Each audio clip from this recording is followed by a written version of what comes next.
Good afternoon, everyone, and happy Easter. I have a praise for the Lord this afternoon. In April the 26th, in fact, I will be 75 years old. And you said, well, everybody has a birthday. What's to that? Well, let me go back a few years. Back when I was in my 30s, I was very, very ill. I was in the hospital back and forth, sometimes a month, 2 months at a time, and I had transfusions, back and forth a lot. And it was before the time they had started testing all of the blood for the HIV virus, but I got through all that with no problem at all. So So in 1982, they diagnosed me with a disease. It was a type of cancer called ulcerative colitis. And they said if I did not agree to the surgery, that I might not live to see my children graduate high school. And my oldest child at that time was 16. She was 16. And so then, I said, okay, I'll go ahead and have the surgery.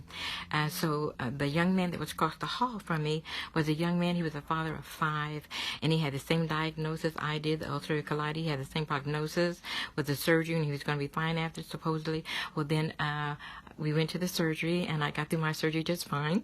And when I got back to my room, I asked the nurses about the young man across the hall, and they said, oh, honey, when they got him on the table, he was so full of cancer, there wasn't anything they could do but close him back up and send him back home, to die with his family.